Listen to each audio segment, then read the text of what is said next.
Now this is Luke 22 verses 1 to 13. Now the feast of unleavened bread, which is called the Passover, was approaching. The chief priests and the scribes were seeking how they might put him to death, for they were afraid of the people. And Satan entered into Judas, who was called Iscariot, belonging to the number of the 12. And he went away and discussed with the chief priests and the officers how he might betray him to them.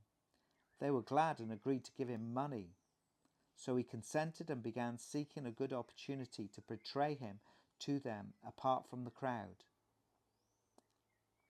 Then came the first day of unleavened bread, on which the Passover lamb had to be sacrificed.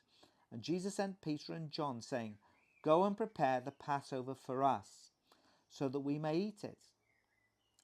And they said to him, "Where do you want us to prepare it?" And he said to them, "When you have entered into the city, a man will meet you carrying a pitcher of water. Follow him into the house that he enters.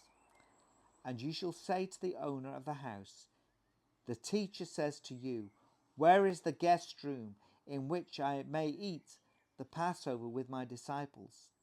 And he will show you a large, furnished upper room. Prepare it there." And they left and found everything just as he had told them. And they prepared the Passover. Jesus sends two of his disciples, I think it is, he sent Peter and John, the kind of foremost of the disciples of the Lord Jesus. And it's very similar to when Jesus was in the coming up to Jerusalem. Remember, he sent the people ahead, and he said, "Go ahead, you'll find there's a donkey, the colt of a donkey, and it's tied up. Just go and get it and bring it to me. And if someone says to you, you're stealing my donkey," they'll say, "Well, it's for the Lord," and they'll say, "That's okay." And here, it's the same thing.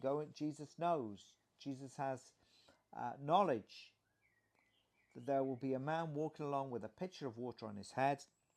Follow him and say to them, "The teacher says to you, where's the guest room in which I may eat the Passover with my disciples?" And he will show you a large, furnished upper room. Prepare it there. The Lord Jesus knew.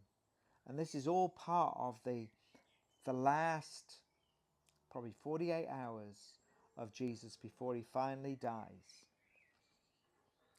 And the Passover is a symbolic and a strategic part of this whole sequence of events which unfolds. Satan enters Judas, and he's ready to betray the Lord Jesus. Jesus says, "Go and prepare the Passover." And James and John go ahead.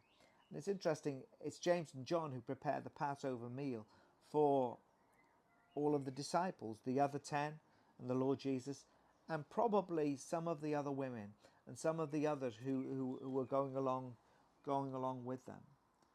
But Jesus is in control. He knows what's going to happen. He knows that there's a room ready waiting for him, and that God has prepared a man's heart for him to use that particular room.